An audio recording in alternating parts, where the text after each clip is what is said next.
라고 하는 말씀의 제목으로 하나님의 은혜를 나누고자 합니다. 이 세상의 나라들 가운데 이스라엘이라고 하는 나라를 하나님이 택하여 세우셨습니다. 하나님은 특별히 이스라엘을 하나님이 통치하고 다스리는 나라, 신정국가를 만들려고 하셨습니다. 그래서 하나님은 이 신정국가를 이루려는 이스라엘에게 아주 특별한 직분을 세 가지를 주었습니다. 그 세 가지가 뭐냐면 바로 여러분 잘 아시는 것처럼 왕, 또 제사장, 선지자라고 하는 직분을 하나님이 허락하셨습니다. 그래서 이들을 세울 때에는 반드시 하나님의 명을 따라서 하나님이 세우셨다라고 하는 표식으로 머리에 기름을 부어 세웠습니다. 그러나 왕이나 선지자는 하나님이 임의적으로 세우기도 하시고 폐하기도 하셨지만 유독 제사장의 직분은 하나님이 레위 지파 아론의 가문에서만 나오도록 명하셨습니다. 이것은 민수기 25장에서 기록하고 있는 시딤의 음행 사건에서 아론의 손자인 비느하스가 하나님의 마음을 시원하게 해드리는, 하나님의 마음을 풀어드리는 그러한 일로 인하여서 주어진 약속 때문입니다. 제사장이 하는 일은 하나님 앞에 제사를 통하여서 인간의 죄를 사하는, 그래서 하나님과의 바른 관계를 갖도록 하는 것이었습니다. 그러나 육신의 제사장에게는 한계가 있습니다. 그것은 사람들이 매번 죄를 짓고 또 그래서 제사장은 매번 제사를 통하여 사람들의 죄가 용서함 받아야 한다라는 것이었습니다. 매번 제사를 드리기 위해서는 또 자신들의 죄에 합당한 제물을 가지고 제사에 나와야 하는, 그래서 하나님의 성전은 언제나 짐승들의 울음소리와 피냄새로 진동하는 공간이기도 하였습니다. 이러한 번거로움을 해소하여 주신 분이 누구냐면 바로 우리가 섬기는 하나님입니다. 하나님은 매일, 그것도 하루도 거르면 안 되는 제사를 드리는 사람들의 모습을 아시고는 매일 제사를 드리지 않아도 단번에 드리는 제사를 통하여 매일 드리는 제사의 결과를 가져올 수 있는 방법을 우리에게 허락해 주셨습니다. 그것이 뭐냐면 바로 예수 그리스도를 제사장으로 세우시고 예수 그리스도를 제물로 하는 영원한 그리고 온전한 완전한 제사였습니다.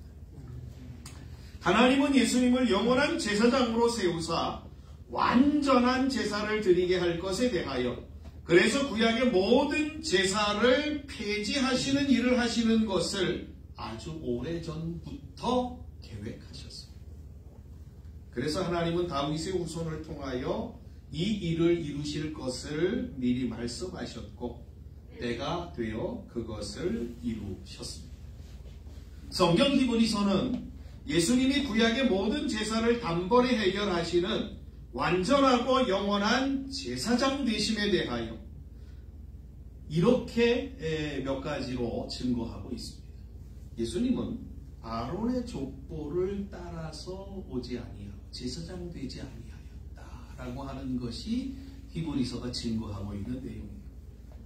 아론의 족보를 따라 제사장이 되지 아니하면 그럼 어떻게 됐느냐? 멜기세덱의 족보를 따라 오신 분이라고 소개함으로 인하여서 예수님이 참 대제사장이심을 증거하고 있습니다. 멜기세덱의 족보를 따라 예수님이 제사장이 되셨다라고 하는 것은 그에게 주어진 제사장의 직분이 아론의 아들들이기에 주어지는 제사장의 직분과는 다른 것이다라고 하는 것을 보여주는 내용인 것입니다. 이처럼 제사장으로 오신 예수님은 하나님의 뜻을 따라 십자가의 제사에서 자신의 몸을 그 제사의 제물로 드림으로 인하여 완전한 그리고 영원한 제사를 완성하셨습니다. 이제는 하나님 안에서는 예수 그리스도가 십자가에서 드린 제사와 제물 말고는 다른 제사나 제물이 필요 없게 되었습니다. 그 예수님의 제사로 인하여 모든 사람들은 다 이제 제사 없이 하나님 앞으로 나아갈 수 있게 되었습니다. 이게 이제 종교개혁을 하고 우리 기독교가 주장하고 있는 만인 제사장설인 것입니다.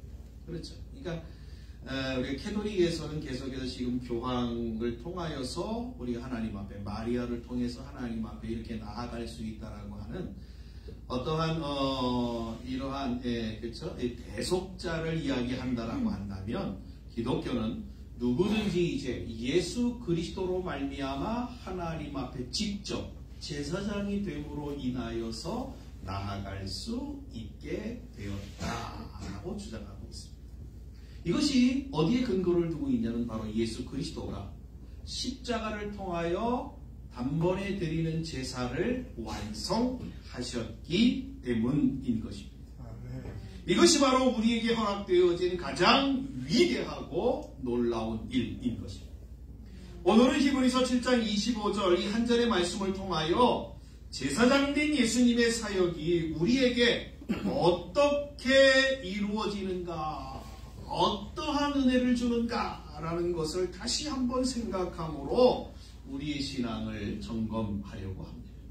첫째로 예수님이 제사장이 되심으로 인하여 우리에게 주어진 것은 하나님 앞에 나아가는 길이 주어졌다라는 것입니다.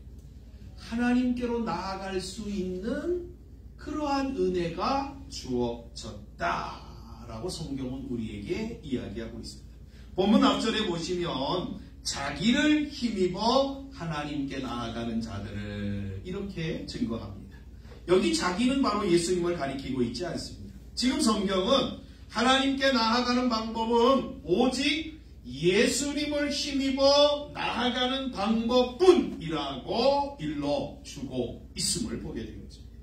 그래서 요한복음 14장 6절에 보시면 예수님이 자신을 가리켜 뭐라고 말씀하시냐면 나는 길이다, 나는 진리다, 나는 생명이다. 나로 말미암지 않고는 아버지께로 올 자가 없다. 이렇게 말씀하고 있습니다. 여기 길이라고 하는 말은 예전에는 막혔던 길, 그렇죠? 예전에는 돌아가는 길, 그 길을 예수님이 직선도로로, 고속도로로 뚫었다라고 하는 의미를 담고 있는 겁니다. 또한 이 길은 유일한 길을 가리키는 말입니다. 그래서 사도행전 4장 12절에 보니까 하나님께 나아가는 길은 오직 예수 그리스도 그 길뿐이다. 예수 그리스도를 통하여서만 나아갈 수 있다라고 증거하고 있음을 보게 된 거죠. 여기 자기를 힘입었다, 힘입는다라고 하는 말은 사람들이 그리스도의 대속 사역의 효력을 믿고 그 공로를 의지하는 것을 가리킵니다. 즉 예수 그리스도께서 십자가에 달려 피 흘리며 돌아가신 것은 나의 죄를 속하기 위한 것이었음을 믿고 그 보혈의 피로서 죄 씻음 받는 것을 가리키는 겁니다. 다시 한번 강조하지만 중요한 것은 이겁니다. 예수님이 나의 죄를 위하여 십자가에 죽으셨다라는 그 사실을 내가 믿음으로 받아들이는 것, 이게 가장 중요합니다. 하나님은 그의 택한 자들에게 믿음을 선물로 주셨습니다. 그러기에 하나님이 택한 그 사람들은 이러한 복음, 예수님이 나의 죄를 위하여 십자가에 죽으셨다라고 하는 이 사실, 이 말씀이 증거되어지고 선포되어질 때에 그 말씀 앞에서 믿음으로 반응하게 되어집니다. 하나님이 믿음을 선물로 준 자들은 그 믿음이 말씀이 선포될 때 예수 그리스도가 나의 죄를 위하여 십자가에 죽으셨다라고 하는 그 사실이 증거될 때에 그 사실 앞에서 믿음으로 반응하게 되어진다라고 하는 것이 성경의 말씀인 것입니다. 우리 성도님들 또한 이러한 믿음 안에 계신 줄을 믿습니다. 하나님이 예수님을 영원한 제사장이 되게 하신 것은 그를 통하여 많은 사람들이 하나님께 나아오도록 하기 위함입니다. 여기 하나님께 나아간다라고 하는 이 말은 그리스도의 피로써 죄사함 받고서 그동안 죄로 인해 하나님과의 단절되었던 관계가 회복되어지는 것을 가리키는 말이에요. 그러니까 하나님 앞에 나아간다라고 하는 말은 이전에는 막혔던, 이전에는 거리가 멀었던, 이전에는 관계가 소원해졌던 그 모든 것들이 해소되어지고 해결되어져서 하나님과의 관계가 원만해지고 회복되어지고 그래서 하나님과의 교제를 이루어내게 되어지는 그 상태를 가리키는 말인 것입니다. 이사야서 59장 1절과 2절의 말씀이 이렇게 증거하고 있습니다. 여호와의 손이 짧아 구원하지 못하심도 아니요 귀가 둔하여 듣지 못하심도 아니라 오직 너희 죄악이 너희와 너희 하나님 사이를 갈라놓았고 너희 죄가 그의 얼굴을 가리워서 너희에게서 듣지 않으시게 함이니라. 이렇게 증거하고 있습니다. 하나님과 우리 사이를 갈라놓은 그 원흉이 뭐라고 성경이 얘기를 하냐면 바로 죄다. 이렇게 얘기하고 있어요. 근데 그 죄의 문제를 예수 그리스도가 십자가에서 해결하심으로 인하여서 하나님과 우리 사이에 막고 있는 죄가 이제 예수 그리스도의 십자가로 인하여서 해결되어졌다라는 사실입니다. 하나님과 우리의 관계는 죄로 인하여 간극이 생긴 상태였습니다. 그러나 예수 그리스도의 십자가 제사를 통하여 이러한 문제가 해결되어진 거예요. 에베소서 2장 14절이 그래서 이렇게 증거하고 있습니다. 그는 우리의 화평이신지라 둘로 하나를 만드사 원수된 것 곧 중간에 막힌 담을 자기 육체로 허셨다. 이렇게 증거하고 있습니다. 바로 이겁니다. 하나님께 나아간다라고 하는 말은 죄로 인하여 나누어졌던 하나님과 우리의 관계가 다시 회복되어진다라는 말입니다. 이것이 얼마나 중요한 내용이냐면 우리는 하나님으로부터 지음을 받은 존재들이지 않습니까? 우리는 하나님이 만든 자들이지 않습니까? 또한 하나님이 지음을 받았다라고 하는, 하나님이 만들었다라고 하는 것은 하나님의 공급하심 속에서만 살아갈 수 있는 자들이다라고 하는 겁니다. 하나님의 은혜가 주어져야만 살 수 있는 자들이다라고 하는 내용이 그 안에 담겨져 있는 말인 것입니다. 그런데 죄로 인하여 하나님과의 관계가 단절되어짐으로 인하여서 하나님의 은혜가 우리에게 공급되어지지 못하는 결과가 주어집니다. 그런데 그것이 다시 예수 그리스도 안에서 회복되어진다. 무슨 얘기예요? 하나님의 은혜가, 하나님의 복이, 하나님의 사랑이, 하나님의 자비가 우리에게 강처럼 흘러 넘치는 그러한 이 내용들이 예수 그리스도 안에서 다시 이루어지고 있다는 사실을 성경이 우리에게 일러주고 있다는 겁니다. 제가 자주 말씀드렸듯이 하나님은 우리에게 당신의 모든 것들을 허락하시기를 기뻐하시는 그런 하나님이십니다. 그런 하나님께서 우리의 모든 삶을 주장하시고 인도하시고 역사하시는 그런 일들이 바로 누구를 통해서? 예수 그리스도를 통해서 이루시고 있다라고 하는 게 성경의 말씀인 것입니다. 여러분, 이러한 일들, 하나님과 우리의 관계에 막혔던 죄의 문제를 해결하시고 하나님께서 우리에게 공급하시는 모든 놀라운 은혜와 축복들이 다시 재개되어질 수 있도록 역사하셨던 그 일을 이루신 예수 그리스도를 찬양하고 감사하는 일, 그것은 성도의 마땅한 바라고 말씀드릴 수 있을 것 같습니다. 저와 여러분의 남은 생애 동안에 이러한 주님께서 우리의 죄를 용서하시고 우리의 죄의 문제를 해결하시고 우리에게 하나님의 놀라운 은혜가 흘러오도록 역사하셨던 이 놀라운 은혜를 기억하고 그래서 감사하며 찬양하며 살아가는 귀한 분들이 되어주시기를 주님의 이름으로 간절히 축복합니다. 두 번째로는 예수님이 제사장이 되심으로 인하여 우리에게 주어진 것이 뭐냐면 성경은 바로 구원의 은혜가 주어졌다. 이렇게 증거하고 있음을 보게 되었죠. 본문에 보시면 자기를 힘입어 하나님께 나아가는 자들을 온전히 구원할 수 있으니 라고 증거하고 있습니다.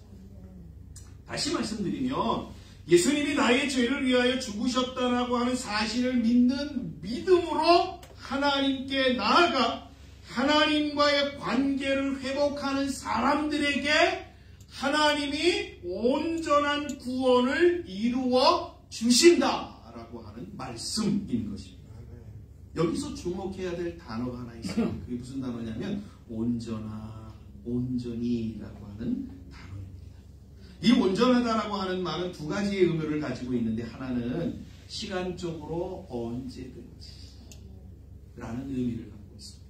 또 하나는 뜻과 내용적으로 완전히라고 하는 뜻을 동시에 가지고 있습니다.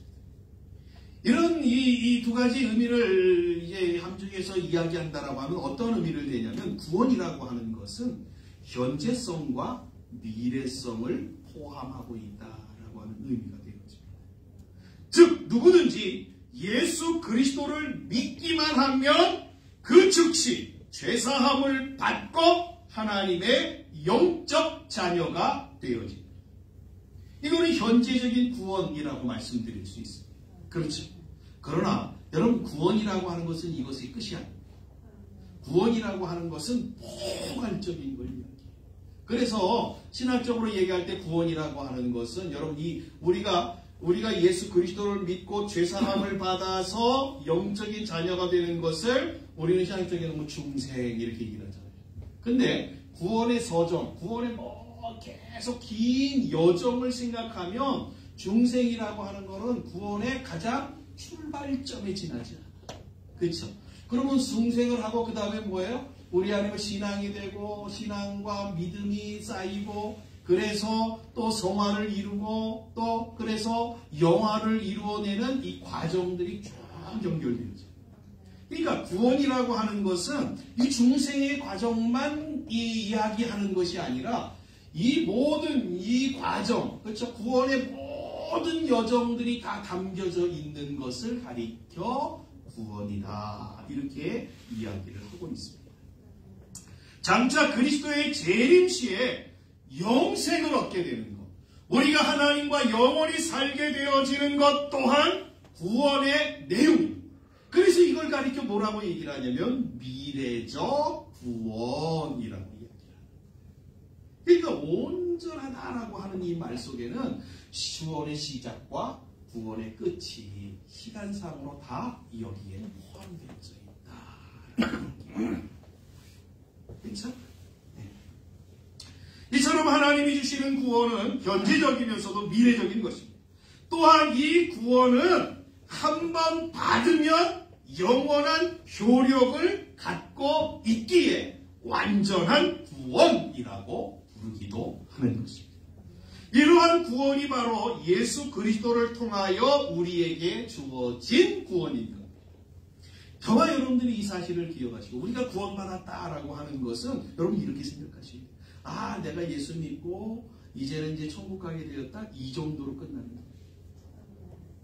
여러분 여기에서 끝나면 이거는 정말 어떤 분은 이렇게 얘기를 하더라고요. 이거는 가난한 구원, 초라한 구원 이렇게 얘기를 해요. 이 구원으로 여러분들이 나는 이제 구원받았다. 구원파들이 그렇게 한다. 그렇죠? 내가 이제 몇 년, 몇 월, 며칠 날 구원받았으니까 나는 이제 마음대로 살아도 돼. 아무렇게나 살아도 돼. 이거는 구원파들이 하는 거예요. 우리는 그러시면 안 돼요. 구원받은 후부터 하나님이 나를 부르시고 택하시고 그래서 내가 믿음으로 예수 그리스도를 나의 주로 고백하여 죄 문제가 해결된 그 시간부터 구원은 뭐 하는 거예요? 끝난 게 아니라 시작되어지는 거예요. 시작되어지는 거예요. 아셨죠? 그래서 우리는 끝까지 영원한 구원, 하나님과 영원히 사는 그 영생의 구원을 얻기까지 우리는 계속해서 다름질하여야 된다라고 합니다. 여러분들이 그렇죠? 이러한 구원을 저와 여러분들이 하나님께서 우리에게 허락해 주셨다. 그러나 중요한 건 이거죠. 우리에게 주신 하나님의 구원은 절대로 폐하여지지 않는다. 하나님이 우리에게 정하신 구원은 반드시 이루시고야 마신다라고 하는 사실을 우리는 분명히 확신하여야 될 줄 믿습니다. 이 사실을 기억하시고 우리가 받은 구원에 대한, 그래서 우리는 이 구원에 대하여서 기뻐할 수 있고 감사할 수 있는 거예요. 저와 여러분들이 이 사실을 기억하시고 우리가 받은 이 구원을 저와 여러분들이 하나님 나를 구원하셨다고 하는 이 기쁨과 감사를 날마다 하나님 앞에 표현하시고 또 그런 모습으로 살아가시는 귀한 분들이 되어지시기를 주님의 이름으로 간절히 축복합니다. 세 번째로 예수님이 제사장 되심으로 인하여 우리에게 주어진 것이 무엇이냐면 성경은 우리에게 소망이 주어졌다. 이렇게 증거하고 있습니다. 본문에 보시면 이렇게 증거합니다. 자기를 힘입어 하나님께 나아가는 자들을 온전히 구원하실 수 있으니 이는 그가 항상 살아계셔서 그들을 위하여 간구하심이라. 여러분, 이 말씀은 우리의 모든 소망의 근거가 되는 말씀이고 우리의 소망을 공격하는 모든 자들의 공격을 무력화하는 말씀이기도 합니다. 예수님이 우리의 소망 되심의 가장 중요한 내용이 뭐냐면, 가장 중요한 근거가 뭐냐면 바로 이거예요. 예수 그리스도는 살아계십니다. 그렇죠? 그래서 성경에 예수 그리스도는 어제나 오늘이나 영원토록, 히브리서에 보니까 동일하시다. 우리 이렇게 얘기하죠. 예수님은 살아계십니다. 예수님은 우리의 죄를 위하여 십자가에 죽으셨지만, 그래서 무덤에 갇히셨지만 그 무덤을 박차고 깨트리고 사흘 만에 부활하셨습니다. 그리고 제자들과 사람들이 보는 가운데서 다시 오신다는 약속을 하시고는 승천하셨습니다. 이것에 대하여 고린도전서 15장에 500여 명이 넘는 성도들이 그 예수님의 부활과 승천의 목격자들이다. 이렇게 증거하고 있습니다. 만약에 예수님이 죽으신 상태, 그 상태로 모든 일들이, 모든 사건들이 정지되었다라고 한다면 예수님은 우리의 구주도 제사장도 될 수가 없었습니다. 왜냐하면 사람이 살았을 때만 그 직분이 효력을 발생하기 때문에 그렇습니다. 그렇죠? 그러니까 예수님이 죽으시고 끝나버리면 제사장으로서의 효력이 없는 거예요. 근데 예수님이 죽으셨다가 다시 살아계십니다. 그래서 영원히 살아계시는 거예요. 그렇기 때문에 예수님은 제사장으로서의 효력을 지금도, 제사장으로서의 그 직분을 지금도 감당하고 계시다라고 합니다. 예수님은 살아계시기에 예수님이 가지신 제사장의 직분이 소멸되지 않는다라고 한다면 우리의 구원이 확실히 그 예수님으로 인하여 보장되어지는 것입니다. 이것이 바로 우리가 우리의 구원에 대하여 소망할 수 있는 근거이자 이유인 것입니다. 또 하나 있습니다. 그것은 예수님이 항상 살아계셔서 구원받는 자들, 구원받은 자들을 위하여 기도하여 주시고 계시다라고 하는 것입니다. 예수님이 구원받은 자들을 위하여 간구하신다라고 하는 것은 예수님에게 주어진 제사장의 직분을 아주 잘 감당하는 모습이라고 할 수 있습니다. 예수님은 이러한 말씀을 하셨습니다. 요한복음 12장 47절입니다. 사람이 내 말을 듣고 지키지 아니할지라도 내가 그를 심판하지 아니하노라. 내가 온 것은 세상을 심판하려 함이 아니요 세상을 구원하려 함이라. 사도 바울은 디모데전서 2장 4절에서 이렇게 증거합니다. 하나님은 모든 사람이 구원을 받으며 진리를 아는 데에 이르기를 원하시느니라 라고 말씀하였습니다. 이것은 예수님도 사도 바울도 다 모든 사람들이 구원을 받는 것을 원한다라고 하는 내용입니다. 그런데 우리의 구원을 싫어하는 존재가 하나 있어요. 우리가 구원 안 받았으면 좋겠다라고 여기고 우리를 방해하는 존재가 하나 있습니다. 누군지 아시죠? 사탄만입니다. 사탄은 우리로 구원을 얻지 못하도록 우리의 환경과 우리 자신을 통하여 우리를 공격합니다. 그것도 끊임없이 계속해서 멈추지 아니하고 말입니다. 그래서 우리에게 있는 구원을 빼앗아가려고 하며 그래서 우리로 하여금 하나님과의 온전한 관계를 파괴하려고 합니다. 그럴 때 우리로 하여금 넘어지지 않고 온전한 믿음의 경주를 감당함으로 주님 앞에 서도록 우리를 격려하고 우리에게 위로함을 주고 우리에게 힘을 공급해주는 그 중요한 요인이 있는데 그것이 뭐냐면 바로 주님께서 기도로 우리를 구원하고 계시다라고 하는 것입니다. 전로역정에 보면 이러한 이야기가 하나가 나옵니다. 천국을 순례하는 이 전도자가 좁은 문을 지나서 이제 계속 천성을 향하여 길을 가다가 지혜자의 집으로 안내를 받아 들어가게 됩니다. 이 지혜자의 집에서 몇 가지 시청과 교육으로 이 전도자에게 그에게 여러 가지를 일러 주고 있습니다. 그 중에 한 내용을 이제 교훈하고 있는데 어떤 사람이 골방에서 기도하고 있었습니다. 그 기도는 마치 향로에 담긴 불처럼 이 사람이 기도할 때 이렇게 불이 활활 잘 타오르고 있었습니다. 그런데 이것을 시기하던 이 사탄이 나타나서 그 기도의 불을 끄기 위하여서 물 호수를 가지고 뿌리고 있는 것입니다.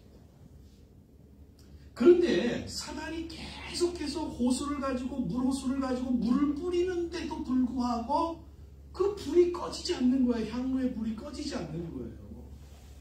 그러니까 이 전도자가 하도 의아해하고 이상해서 지혜자에게 물어봅니다.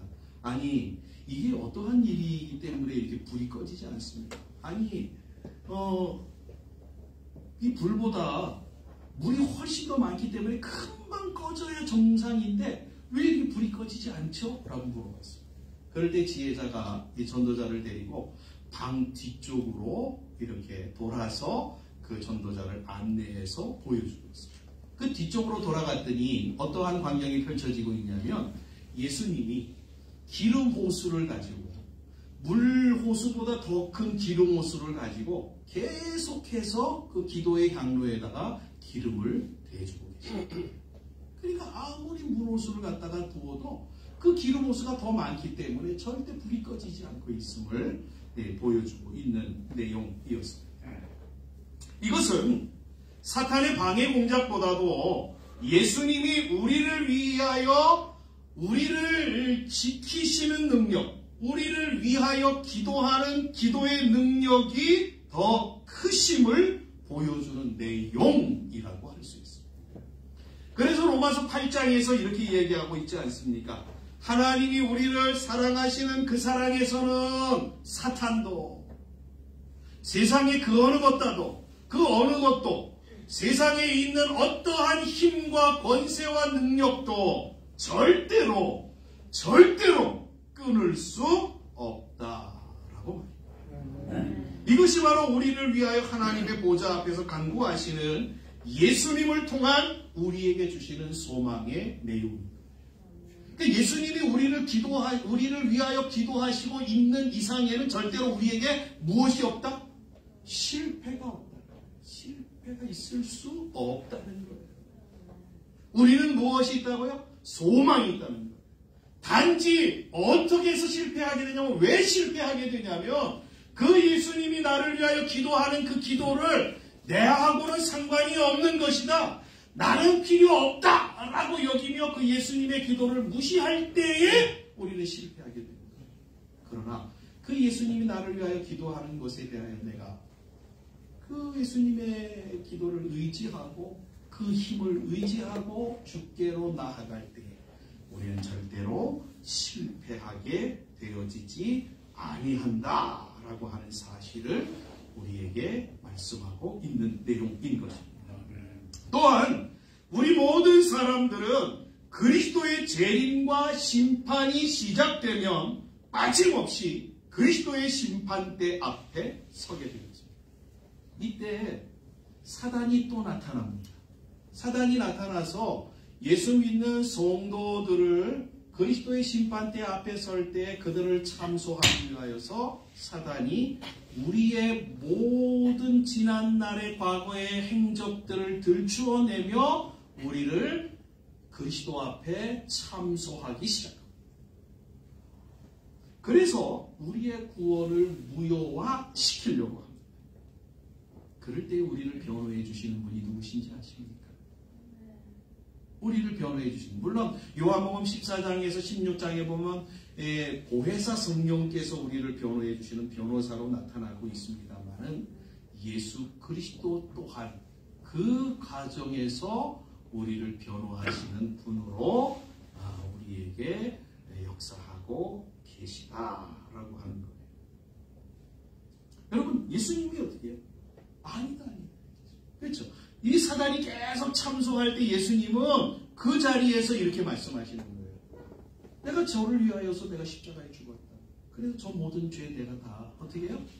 해결되어졌다 라고 예수님이 친히 증거하심으로 인하여 사단의 참소를 모두 무마시키신다 라고 하는 거예요. 이처럼 예수님이 우리를 위한 제사장이시라고 하는 것은 바로 우리의 구원의 절대적인 보증자이다라고 하는 말씀인 것입니다. 성경이 말하는 구원은 죄로부터의 구원으로 시작해서 영원한 하나님 앞에 설 때까지의 구원을 말한다라고 하는 것을 꼭 좀 기억하셨으면 좋겠습니다. 오늘 나를 위하여 하늘에 계신 예수님이 우리를 위하여 기도하고 계시다라고 한다면 우리의 구원은 완성되어진 거나 다름없다. 그렇죠? 그래서 구원은 이미 그리스도 안에서 완성되어졌다 이렇게 이야기하기도 하는 거예요. 그렇죠? 네. 저와 여러분은 이 사실을 기억하시고 이러한 은혜가 예수님이 우리의 제사장 되심으로 허락되어진 것들이라는 사실. 말씀을 정리하겠습니다. 예수 그리스도께서 제사장 되심으로 인하여 우리는 하나님께로 나아갈 수 있는 놀라운 은혜, 놀라운 길을 얻게 되었습니다. 또한 예수 그리스도가 제사장 되심으로 인하여서 우리는 그렇죠? 하나님으로부터 죄사함을 얻는 그렇죠? 놀라운 은총을 얻게 되어졌습니다. 예수 그리스도가 제사장 되심으로 인하여서 우리는 영원한 구원을 얻게 되어졌습니다. 또한 예수 그리스도가 제사장 되심으로 인하여서 우리는 하나님 나라의 영원한 소망을 갖게 되었습니다. 여러분, 이것으로 충분하지 않습니다.